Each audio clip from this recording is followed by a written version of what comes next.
GPSC દ્વારા એક notification છે જે કોમન પ્રાથમિક પરીક્ષા તથા કોમન ઇન્ટરવ્યૂ અંગેની વિશેષ જાહેરાત છે.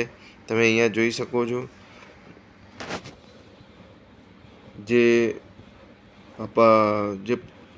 જે પોસ્ટનું નામ છે પ્રિન્સિપલ ગુજરાત નર્સિંગ સેવા વર્ગ 1 માટેની જાહેરાત છે. અહીંયા આપણે જોઈશું કે નોટિફિકેશનમાં શું છે. અહીંયા જે ગુજરાત નર્સિંગ સેવા વર્ગ 1 તથા જે જાહેરાત ક્રમાંક 9/2026 નર્સિંગ સુપ્રિન્ટેન્ડન્ટ ગુજરાત નર્સિંગ સેવા વર્ગ 2ની એક પ્રાથમિક કસોટી તથા એક જ ઇન્ટરવ્યૂ થશે. આ અંગેની વિગતવારની નોટિસ તારીખ 22/6/2026ના રોજ આયોગની વેબસાઇટ પર મૂકેલ છે. આ તમામ જાહેરાતોમાં જે ઉમેદવારોએ અગાઉ અરજી કરી દીધેલ છે તેઓને ફરીથી અરજી કરવાની રહેતી નથી. જે ઉમેદવારોએ આ પૈકી કોઈ એક અથવા વધુ જાહેરાતોમાં અરજી કરેલ નથી પરંતુ હવે અરજી કરવા માગે છે તો તેઓ અરજી કરી શકશે. તમામ ઉમેદવારોને આ વિગતોની સૂચના ધ્યાને લેવા જણાવવામાં આવે છે. ઉપરોક્ત જાહેરાતમાં તારીખ 23/6/2026 બપોરે 1 કલાકથી 28/6/2026 રાતે 11:59 સુધી રીઓપન કરવામાં આવે છે. તો જોવાનું છે આ ડેટથી આ ડેટ સુધી આ એપ્લિકેશન ઓપન છે. તમે અહીંયા જોઈ શકો છો. તો તમે જે આ સમય આપ્યો છે ત્યાં સુધીમાં તમે અરજી કરી શકો છો. આ સમયગાળા દરમિયાન ઉમેદવારે અરજી કરીને અરજી ફી ભરવાની રહેશે. અગત્યની સૂચના સાથે સામેલ છે. તો તમે અગત્યની સૂચનાઓ અહીંયા જોઈ શકો છો. ભરતી પ્રક્રિયા સરળીકરણ ભાગરૂપે અગાઉ પ્રસિદ્ધ કરેલ જાહેરાત અન્વયે અગત્યની જાહેરાત. આ આયોગ દ્વારા પ્રસિદ્ધ થયેલ જાહેરાત અન્વયે ભરતી પ્રક્રિયા ઝડપથી પૂર્ણ થાય, ઉમેદવારોને વારંવાર પરીક્ષા આપવા માટે સમય અને નાણાં ખર્ચ ના કરવા પડે અને અગવડ વેઠવી ના પડે તેવા શુભ આશય સાથે આયોગ દ્વારા પ્રસિદ્ધ થયેલ વિવિધ જાહેરાતોની પ્રાથમિક પરીક્ષાને એકસાથે લેવાનો નિર્ણય થયેલ, જેથી ભરતી પ્રક્રિયામાં વપરાતો સમય ઘટાડી શકાય અને ઝડપી ભરતી પ્રક્રિયા પૂર્ણ કરી શકાય. રૂબરૂ મુલાકાતની પ્રક્રિયા સમય માગી લે તેવી પ્રક્રિયા છે. દરરોજ એક બોર્ડ દ્વારા આશરે 15 જેટલા ઉમેદવારો રૂબરૂ મુલાકાત યોજી શકાય તેમ હોય અથવા આયોગના રૂબરૂ મુલાકાતના હાલના કાર્યભારને ધ્યાનમાં લેતા જો કોમન ઉમેદવાર માટે અલગ અલગ રૂબરૂ મુલાકાત યોજવામાં આવે તો ભરતીને આખરી પરિણામ બહાર પાડવામાં સમય જાય તથા ભરતી પ્રક્રિયામાં વિલંબ પડે. ઉમેદવારોને પણ વારંવાર રૂબરૂ મુલાકાત માટે આવવું પડે. સમય પામેલ ઉમેદવારોને વિના કારણે અવારનવાર ભરતીમાં પણ ભોગ લેવો પડે. ઉપરાંત હાલમાં જ્યારે ઉમેદવારો એકથી વધુ ભરતીના પસંદગી પામે છે ત્યારે બીજા ઉમેદવારોને પણ પસંદગીની તક મળે તે માટે ઓપ્ટ આઉટનો વિકલ્પ આપવામાં આવશે. ત્યારે કેટલાક ઉમેદવારો ઓપ્ટ આઉટ કરતા નથી. જ્યારે તેમની પસંદગી સેવામાં નિમણૂક પત્ર મળે ત્યારે તેઓ અન્ય ભરતીમાં પસંદગી પામેલ હોય તો તેઓ હાજર ન થતાં તે જગ્યાઓ ખાલી રહેતા જે તે વિભાગ દ્વારા આયોગને તેની જાણ કરવામાં આવે છે. ત્યારબાદ પ્રતીક્ષા યાદીમાંથી આયોગ દ્વારા ભલામણ કરવામાં આવે અને ત્યારબાદ જ પ્રતીક્ષા યાદીના ઉમેદવારોને તક મળે છે, જેના કારણે ઘણા ઉમેદવારોને નોકરીની તક વંચિત રહી જાય છે અથવા તો પ્રતીક્ષા યાદીમાં રહેલા ઉમેદવારોને તેઓને ખરેખર પસંદગી થશે કે કેમ, ક્યારે થશે તેની ચિંતા અને તાણમાંથી પસાર થવું પડે છે. આથી આ સંકુલતાના કારણે ઘણીવાર જગ્યાઓ ખાલી રહે છે અથવા તો પ્રતીક્ષા યાદીમાંથી નિમણૂક મોડી થાય છે.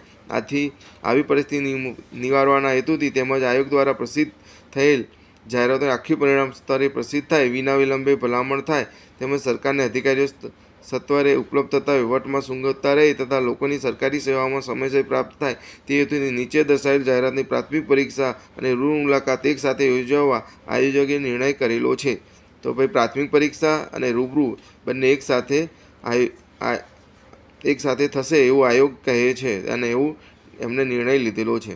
વધુમાં જે રીતે સંયુક્ત રીતે યોજાયેલ પ્રાથમિક પરીક્ષામાં કોમન ઉમેદવારના ગુણ અન્ય સંબંધિત તમામ ભરતી અને જાહેરાતોમાં ધ્યાન લેવામાં આવશે તે રીતે કોમન જાહેરાતોના કોમન ઉમેદવારોને આ સંયુક્ત રૂબરૂ મુલાકાત મેળવેલ ગુણ ઉમેદવારોએ ભાગ લીધેલ અને લાગુ પડતી તમામ જાહેરાતો માટેનું ધ્યાન લેવામાં આવશે. ઉપરોક્ત ભરતી પદ્ધતિને ધ્યાનમાં લઈને તમામ ઉમેદવારોને તેની જાણ થાય તથા કોઈ ઉમેદવાર ભરતી પ્રક્રિયામાં ભાગ લેવા માગતો હોય તો તેઓને તક મળી રહે તે હેતુથી જાહેરાતમાં અરજી કરવાની તારીખ પૂર્ણ થઈ ગયેલ છે અને જે જાહેરાતોમાં બાબત લાગુ પડે છે તે તમામ જાહેરાતો ફરી ખોલવા આયોગ નિર્ણય કરેલ છે.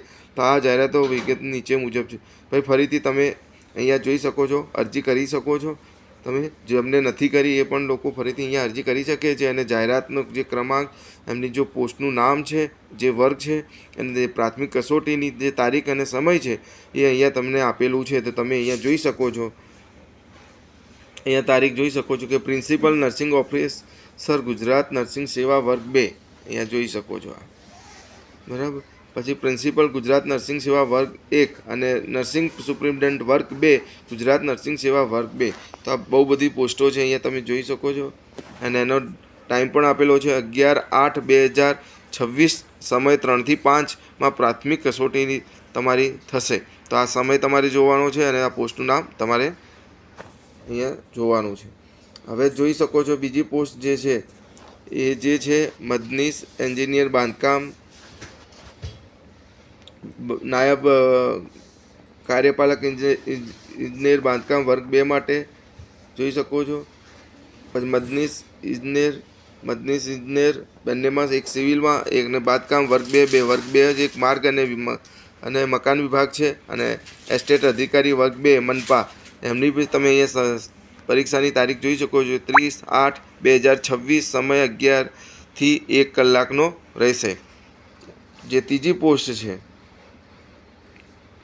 એ તમે અહીંયા જોઈ શકો છો. ત્રીજી પોસ્ટની નાયબ કાર્યપાલ ઇજનેર મદનીશ ઇજનેર યાંત્રિક બતિયા વર્ગ 2 માટે છે અને મદનીશ ઇજનેર યાંત્રિક વર્ગ 2 માટે છે. તો એની ડિટેલ બી જોઈ શકો છો. અને તારીખ જે છે 30/8/2026 ના રોજ અને 11 થી 1નો સમય છે. તો આ પરીક્ષા જે યોજવાનો છે એનો ટાઈમ આપેલો છે. હવે જે બીજી છે જુનિયર સ્ટાફ ઓફિસર વહીવટ વર્ગ 2, જનરલ મેનેજર વર્ગ 1, પછી મેનેજર વર્ગ 1 અને વહીવટ અધિકારી વર્ગ 2. એમનો સમય 6/9/2026 અને જે તારીખ છે અને સમય જે છે 11 થી 1 છે એ તમે અહીંયા જોઈ શકો છો. તો આ જે પોસ્ટના નામ છે એની ડિટેલ અહીંયા તમને આપેલી છે, તમે જોઈ શકો છો.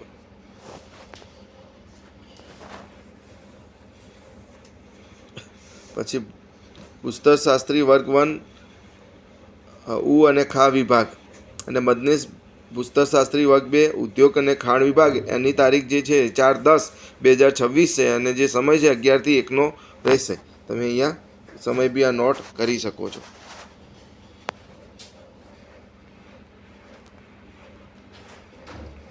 પછી છે અહીંયા જોઈ શકો છો નાયબ નિયામિક ઔદ્યોગિક સલામતી અને સ્વાસ્થ્ય વર્ગ 1 શ્રમ કૌશલ્ય વિકાસ અને રોજગાર, જેમનો અને બીજી પોસ્ટ જે છે એ ઔદ્યોગિક સલામતી અને સ્વાસ્થ્ય અધિકારી વર્ગ 2 માટે અને જેમની તારીખ છે 13/8/2026 અને સમય 3 થી 5નો રહેશે. તો આ જે પોસ્ટ માટે છે એની તારીખ સમય આપેલું છે પ્રાથમિક કસોટી માટે, તમે એ ચેક કરી શકો છો. એ ખાસ જે એક નોંધ છે, ઉક્ત તમામ જાહેરાતો તારીખ 23/6/2026 થી 28/6/2026 સુધી રીઓપન કરવામાં આવે છે. તો આ ફરીથી એપ્લિકેશન રીઓપન થાય છે. તો જે કેન્ડિડેટ ઇન્ટરેસ્ટેડ હોય આ પોસ્ટ માટે તો ફરીથી પણ એપ્લાય કરી શકે છે, બરાબર. તો ફટાફટ તારીખ પણ 28/6/2000 સુધીની આપેલી છે. તો જે ઉમેદવારો ઇન્ટરેસ્ટેડ હોય આ પોસ્ટ માટે, અને બહુ સારી પોસ્ટ છે અને એના માટે તમે ફરીથી એપ્લાય કરી શકો છો. ઉક્ત તમામ જાહેરાતોની શૈક્ષણિક લાયકાત, અનુભવ, ઉંમર, કેટેગરીની પ્રમાણપત્રોની માન્યતા અને તમામ જોગવાઈ મૂળ જાહેરાતોના દર્શાવ્યા મુજબ યથાવત રહેશે. ઉક્ત ઉપરાંત જાહેરાતોમાં અગાઉ અરજી કરેલ હોય તો તેવા ઉમેદવારોને પૂર્ણ અરજી કરવાની રહેતી નથી. જે જાહેરાત અન્વયે અગાઉ કન્સેન્ટ ડિપોઝિટ ભરેલી હોય તેવા પુનઃ કન્સેન્ટ ડિપોઝિટ ભરવાની રહેતી નથી. ઉક્ત તમામ જાહેરાતો પૈકી ઉમેદવાર જે જાહેરાતની જોગવાઈ પરિપૂર્ણ કરતા હોય અને ઉમેદવારી નોંધવા માગતા હોય તેવા ઉમેદવારોને તે મુજબની તમામ જાહેરાતોમાં અલગ અલગ અરજી કરવાની રહેશે. અને જે જાહેરાતોમાં આયોગે કન્સર્ટ અને ડિપોઝિટ લેવા માટેનો નિર્ણય કરેલ છે તે જાહેરાતમાં હવે પછી અરજી કરવાની તમામ ઉમેદવારોને અરજી કરવાની છેલ્લી તારીખ સુધીમાં કન્સર્ટ ડિપોઝિટ કરવાની રહેશે. તો અહીંયા તમારે કન્સર્ટ ડિપોઝિટ છે એ પણ આપવાની છે. અહીંયા જો કન્સર્ટ ડિપોઝિટ લેવાનો નિર્ણય કરેલ છે તો આ કન્સર્ટ ડિપોઝિટ તમારે ભરવાની રહેશે, એ ખાસ ધ્યાન લેવાનું છે, બરાબર. તો જે કિસ્સામાં એક કરતાં વધુ જાહેરાતોની એક પ્રાથમિક પરીક્ષા તથા રૂબરૂ મુલાકાત થવાની છે તેવા કિસ્સામાં જો કન્સેન્ટ ડિપોઝિટ ભરવાની આવશ્યક હોય તો તે જાહેરાત માટે અલગ અલગ કન્સેન્ટ ફોર્મ તથા કન્સેન્ટ ડિપોઝિટ ભરવાની રહેશે. જો જાહેરાતની કન્સેન્ટ ડિપોઝિટ ભરેલ નહીં હોય તો તેવા પ્રાથમિક પરીક્ષા તથા રૂબરૂ મુલાકાતના ગુણ તે જાહેરાતમાં તેઓને મળવા પાત્ર રહેશે નહીં. એટલે કન્સેન્ટ ડિપોઝિટ અને ફોર્મ તમારે કમ્પલસરી ભરવાનું છે. બરાબર. તો જે ઉમેદવારો કોમન પ્રાથમિક પરીક્ષા આપશે તો સંલગ્ન તમામ ભરતી જાહેરાતો ઉમેદવાર દ્વારા ભરેલી કન્સેન્ટ ડિપોઝિટ પરત કરવામાં આવશે. બરાબર. તો આ નોટ જોઈ લેવાની છે. અહીંયા તમારો સમાન અભ્યાસક્રમ ધરાવતી જાહેરાત સંયુક્ત પ્રાથમિક પરીક્ષા યોજવા બાદ રૂબરૂ મુલાકાત માટે પાત્ર થતા ઉમેદવારોને રૂબરૂ મુલાકાત પણ સંયુક્ત રીતે આયોગ ખાતે યોજવામાં આવશે. તેમજ આ સંયુક્ત રૂબરૂ મુલાકાતમાં ઉમેદવારોએ મેળવેલ ગુણ ઉમેદવારે જે જાહેરાત અન્વયે રૂબરૂ મુલાકાત માટે પાત્ર થતા હોય તેવી તમામ જાહેરાતો માટે ધ્યાનમાં લેવામાં આવશે. ઉમેદવારોએ અગાઉ પણ બીજી કોઈ ભરતી પસંદગી થઈ ગયેલી હોય તો તેઓ બીજી ભરતીમાંથી ઓપ્ટ આઉટ કરે અને જેને કારણે બાકીના ઉમેદવારોને તક મળે તે હેતુથી આયોગે ડિસેમ્બર 2025થી ઓપ્ટ આઉટની પદ્ધતિ અમલ મૂકેલ છે. અહીંયા ઓપ્ટ આઉટ જોઈ લેવાનું છે જેથી તમારી જે સીટો બીજે તમે હાજરી તમારી નિયુક્તિ થઈ જાય અને આ સીટ ખાલી પડે તો બીજા લોકોને પણ એનો જે ઉમેદવારો છે એમને લાભ મળે એના માટે ઓપ્ટ આઉટનું આ એક પસંદગી ઓપ્શન આપવામાં આવેલું છે. તો તમે આ જે આપેલું છે પીડીએફમાં એ તમે જીપીએસસીની ઓજસની વેબસાઇટમાં જઈને પણ તમે આ ડિટેલ ડાઉનલોડ કરી શકો છો, યા તો જીપીએસસીની જે વેબસાઇટ છે એની મુલાકાત કરી અને રૂબરૂ તમે આ વસ્તુને ચેક કરી શકો છો.